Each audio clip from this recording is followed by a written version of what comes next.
Hey, what's going on, guys? It's the Real Diggers here, and this week we're talking about something that's good. Yeah, this movie was actually enjoyable for one of the first times on Real Diggers. Yeah. I'm pretty excited to talk about it today. Yeah, let's get into it. So the film is by Dario Argento. It is called Deep Red, one of the most highly regarded giallo films of all time. If you're not familiar with what that is, it's basically just an Italian slasher movie. Well, in the beginning of the movie, I would just like to point out that, typically in even the best of movies, the title sequence can be a real drag. This director actually figured out a way to make the title sequence not a drag. Halfway in the title sequence, the director actually decides to throw in a pivotal little cut scene to just show you like what's going on and set the whole tone of the movie, really. Yeah. And then it continues on with the rest of the title sequence, and that really just made the title sequence fly by. And that's another thing about this film. A lot of the movies that we've seen hold back in the areas that I'm sure we wish they didn't, and they're very liberal in the ways that we really wish they weren't, like horse sex. I think you're thinking of Laurel's. Yes, I'm thinking mostly Laraz and the gentleman who directed The Beast. I can't remember off the top of my head. No one cares. But no one cares. Why, you weird... Yep. But unlike those movies where the violence is kind of minimal, but the rape and the sex and the nudity is very ample, in this film it's kind of the opposite. You don't have as much nudity and sex-related violence, but you have a lot of gory deaths and stabs. And there's this one scene where this dude gets his head slammed into the corners of a fireplace and his desk, and then it's every sharp corner. Every sharp corner in the goddamn room. It's just like, let's this one. Let's smash his mouth into this. That happened after this really cool dummy scene. Like, yo, dude, yes, that's mechanical dummy comes into the room, and it's just this eerie because it looks like it's floating in basically, or it just gives you this real creepy. That alone is way creepier than any of the newest horror films that are. Dude, like there was just this weird sense of dread that kind of crept over us. Made me crawl up the back of the couch, creepy. It's weird. Whoa. Like the thought process: is that a kid? That's not a kid. That's a life-size puppet. It's moving by itself. So the characters in the film, you've got Mark. He's the main character. And Mark is I was wrong about the names, by the way. I thought so. I was wrong about the names. I thought so. So you have Mark, who's the main character.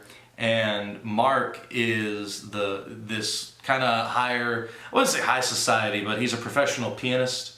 And he's great. He's the lead. Mm-hmm. And he kind of... He's there when the first murder happens. He witnesses it from the street and goes to investigate, and that's how he kind of gets embroiled in this whole mystery. He goes to investigate, and while he's there, he gets his picture taken, and then they release it to the news that he's the witness. So now he is a target for the killer and has a reason to investigate this crime. So that's what he's doing throughout the movie. He's trying to figure out who the killer is because he's... Killer be killed. Yeah. And there's the other characters. They include Carlo, who is kind of like Mark's best, if only, friend. He's the only friend that we see in the movie. And he's just this drunk, washed up, very talented pianist, but he's resorted to... Pianist? Yeah, can you stop saying that? That's how they say it, pianist. Pianist. That is not how it is said. It's pianist. Okay, you keep sounding like you're saying penis. Yeah, it's just say way pianist. Too close to penis. I'm not going to say pianist. Oh my god. No, I'm going to fucking... This is ridiculous. Yeah, okay, yeah, that's how they say it in the fucking movie, but they're also Italians. Are you Italian? Let's just... How to say... Pianist. Pianist. Can it not be a robot that says it? Pianist. Pianist. Whatever. He's a piano player. He plays piano. He plays the piano. He plays the piano. Anyway, he plays the pianist. And he does. He does actually play the piano. So, Mark's looking for Carlo. Yeah. Mark goes to Carlo's house. Carlo's mom's there. And she's a dick. Hey, Carlo's mom. Hey, Is Carlo, engineer. is Carlo here? And she's like, hey, sexy engineer. He says, no, I'm a pianist. So she points him in the direction of where... A piano-playing engineer. Wow. Whoa. Carlo's mom gives Mark the address to where he is. Mark goes all the way over there, knocks on the door. Who opens the door? None other than Richie. But Richie isn't exactly who Mark thinks it's going to be. Richie happens to be a male. So Mark asks, is Carlo there? Yeah. Yeah, Carlo's here. Come on in. Come in. Inside me. Come in. Okay, so another character in this movie, the police chief. I love this guy. He's always eating something. He's got a sandwich, and he's very. Got a lot of attitude. The what does he call the violin? What do they call the violin? I don't know. Vino. Cosa? Vino. Il violino. You know, bureaucracy. That crazy ass laugh that he does when they leave the That apartment. sounded like a crazy ass laugh. I don't remember the crazy ass laugh that you were referring to. Right, I don't remember it in the movie, but that was pretty good, I guess. Non lo sa, la burocrazia.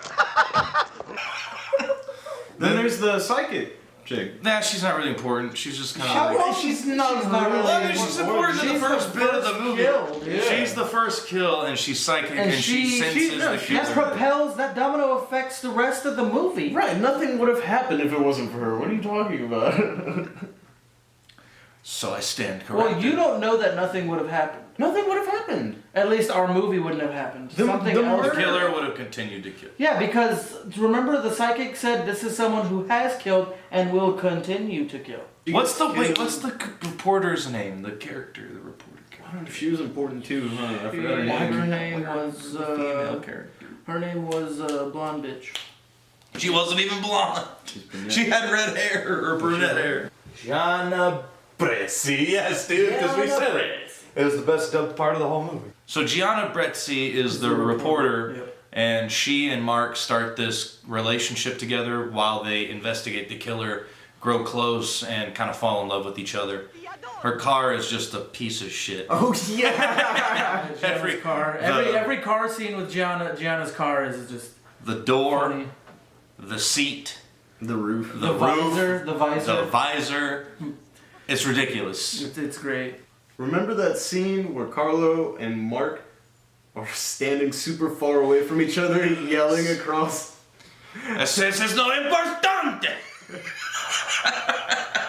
The super important part that was leaked in this little funny, what seems to be a comical little bit in the movie, was Carlo was telling Mark that memory could get mixed up in your head with emotions like a cocktail, and you have memories that aren't exactly true to what actually happened. Mm-hmm. And what he's referencing is Mark tells him that when he went to run into the apartment to see what happened with that woman, to see if he could catch that killer, he thought he saw a painting on the wall, and it disappeared between the time that he found the killer and the police showed up. All the time he never left the apartment.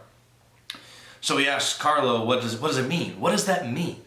And Carlo says, maybe you're just seeing things. Maybe you're imagining it to make something that is of nothing. And that in of itself, as a theme for the film, could have worked really well.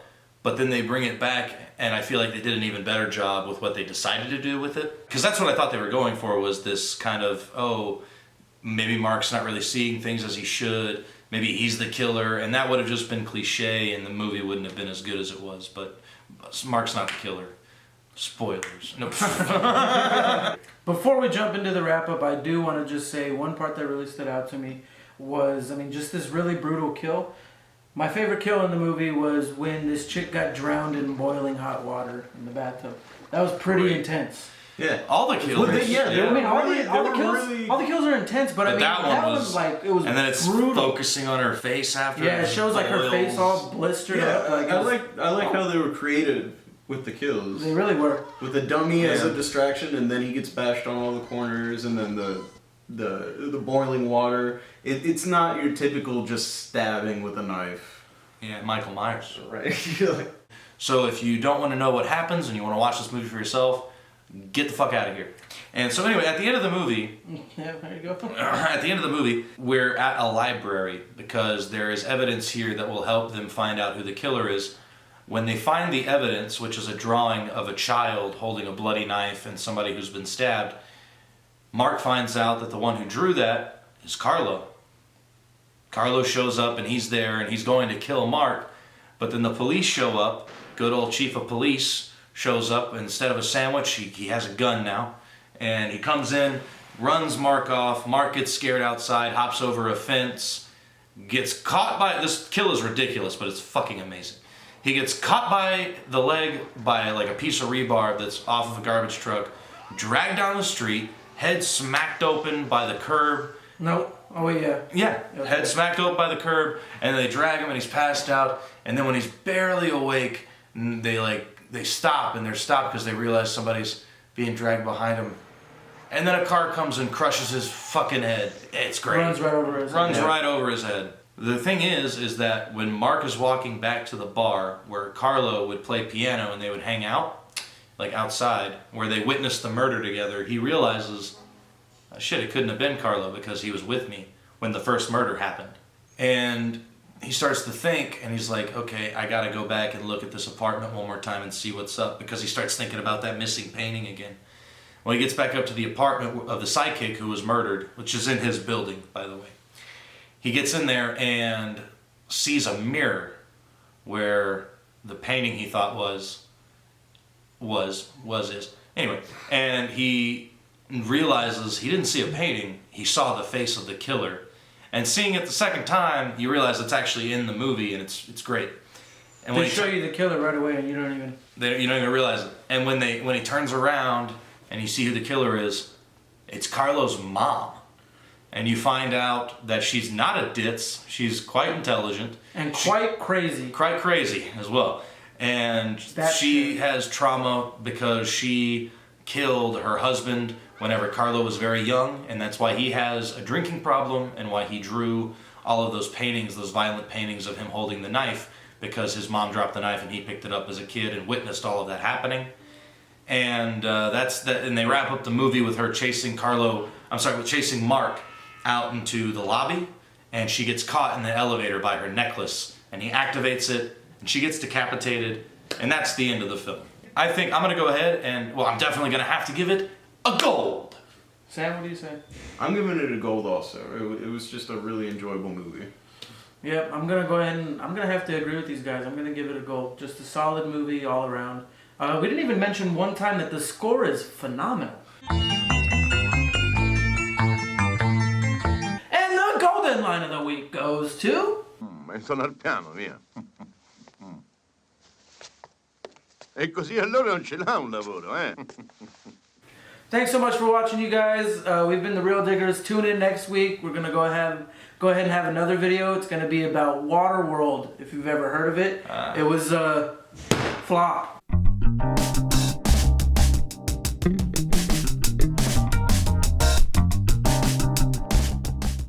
Gotta chub up before we go on video, dude. It gives you that oomph. The oomph.